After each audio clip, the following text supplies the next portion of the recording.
اعوذ بالله من الشیطان الرجیم بسم الله الرحمن الرحیم. زموږ موضوع نن دا ده چې د کومو زنانو یا د نارینو اولاد نه کیږي نو د دې وجوهات څه وي.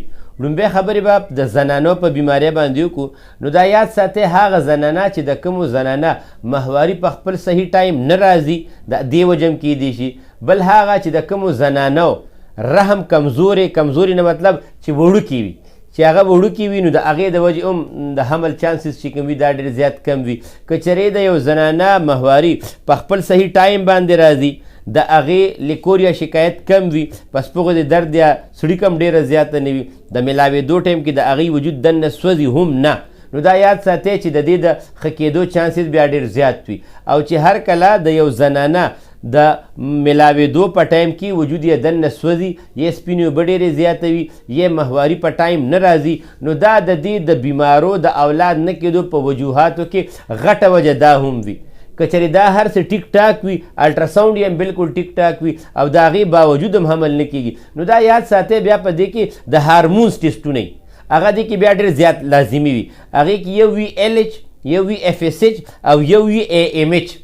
نو چې دا ټیسټونه تاسو کله وکړئ دې مطلب دا وي که چېرې دا د دې ریګ لکه ټیک راغه خپل نارمل پوزیشن کې راغه نو د دې مطلب دا وي چې د دې هارمونز ټیک دي، د دې په وینه کې د بچو جراثیم شته.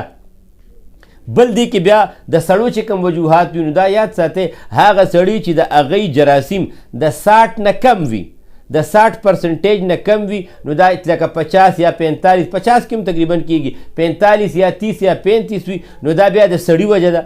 که چېرې د سړي جراثیم چې کوم وي بالکل نیل وي نو په نیل کې دا کار وي چې په هغې کې هم حمل نه کېږي، خو هغې کې بیا څه چانسز داسې وي که چېرې د یو سړي د اګو سایز ټیک وي او د LH FSH او پرولیکټین ټیسټ وکړي او هغه هم د دوی ټیک وي، نو د دې مطلب دا وي چې د دوی په وینه کې د بچو جراثیم شته، نو په هغې کې هم چانس جوړیږي.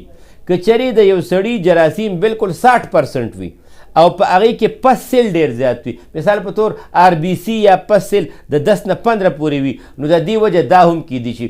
د دې ټولو علاج میکسیمم چې د چا رحم ډېر زیات وړوکی وي نو هغې کې خو نه وي. که د یو سړي د اګو سایز کم وي دې کې بچي نه کیږي، قدرت یې هر څنګه ورکولی شي، خو چې کم د دې طریقې کار دی نو په هغې کې نه کیږي. وټساپ نمبر موږ ورکړی دی چې د چا څه مسله وي خپل ټیسټونه موږ ته را وټساپ کې موږ جوابونه ورکوو انشاءالله تعالی. السلام علیکم.